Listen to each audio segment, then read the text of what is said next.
সাবেক প্রেমিকাকে কাছে পেয়ে জড়িয়ে ধরলেন সৃজিত। সৃজিত স্বস্তিকা জুটির সম্পর্ক ভেঙেছে বহু বছর আগে। সৃজিত বাংলাদেশের মডেল ও অভিনেত্রী রাফিয়াত রশিদ মিথিলার সঙ্গে ঘর বেঁধেছেন।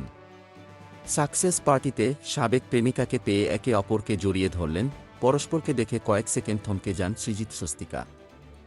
এরপর পরস্পরকে জড়িয়ে ধরেন দুজনে। স্বস্তিকা মুখার্জি তার ফেসবুকে এমন একটি ভিডিও পোস্ট করেছেন, দুজনেই রং মিলিয়ে পোশাক পরেছেন। স্বস্তিকার পরনে খাদি শাড়ি, কালো সুতার কাজ করা খাদি শাড়ির সঙ্গে একই রঙের হাতকাটা ব্লাউজ পরেছেন, আর খোপায় বাঁধা জুই। অন্যদিকে লাল সুতার কাজ করা পাঞ্জাবি ও সাদা ধুতিতে দেখা যায় সৃজিতকে। তবে রং মিলিয়ে পোশাক পরার বিষয়ে পুরোটাই অপরিকল্পিত বলে জানিয়েছেন স্বস্তিকা। সৃজিত নির্মিত অতি উত্তম সিনেমা সাকসেস পার্টির আয়োজন করেছিলেন এই নির্মাতা। তাতে নিমন্ত্রিত অতিথি হিসেবে হাজির হন স্বস্তিকা। আর এই পার্টিতে বিশেষভাবে নজর কাড়েন এই সাবেক প্রেমিক যুগল সৃজিতের পরবর্তী সিনেমা টেক্কা। দেবরুক্মিণীর পাশাপাশি সিনেমাটিতে দেখা যাবে স্বস্তিকা মুখার্জিকে। শাহজাহান রিজেন্সির পর টেক্কা দিয়ে আবার একসঙ্গে হয়েছেন সৃজিত স্বস্তিকা। সৃজিতের সিনেমায় অভিনয় করার বিষয়ে সংবাদমাধ্যমে বক্তব্য দিয়েছিলেন এই অভিনেত্রী। স্বস্তিকা বলেন, আমাদের বন্ধুবান্ধবরা আলোচনা করি। বিয়ের ৫ বছর পর স্বামী স্ত্রী ভাইবোন হয়ে যায়।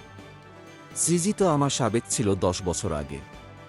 তাহলে এতদিনে আমরা কি হতে পারি? স্বামী স্ত্রী যেখানে ভাইবোন হয়ে যায়, ১০ বছর আগের সম্পর্ককে কি বলা যায়? স্বস্তিকা মুখার্জি বললেন, আমার সঙ্গে সৃজিতের খুবই সখ্য রয়েছে। ইভেন্টে যাই, কথাবার্তা হয়। হতে পারে ২০২৪ সালে সৃজিতের সঙ্গে আরেকটা সিনেমা করলাম। ১০ বছরে মানুষ মারা গেলে তাদের আরেক জন্ম হয়ে যায়। সাবেক শব্দটা তো মাথায় বা মনে আসার মতো জায়গাটাই আর নেই। সৃজিত মুখার্জি ২০১৩ সালে মিশর রহস্য ও ২০১৪ সালে জাতিস্বর সিনেমা নির্মাণ করেন। এতে অভিনয় করেন স্বস্তিকা মুখার্জি। সিনেমা নির্মাণ করতে গিয়ে এই অভিনেত্রীর প্রেমে পড়েন সৃজিত। তখন পরমব্রত চ্যাটার্জির সঙ্গে মাত্র প্রেমের সম্পর্কের বিচ্ছেদ হয়েছে এই নায়িকার। এমন বিরহের দিনে প্রেমের পেয়ালা হাতে স্বস্তিকার পানে এগিয়ে যান সৃজিত মুখার্জি। যদিও তাতে দুজনের কেউই স্বস্তি পাননি, কারণ এই প্রেম বেশিদিন টেকেনি। Golam Mostafa, desk report, BE news.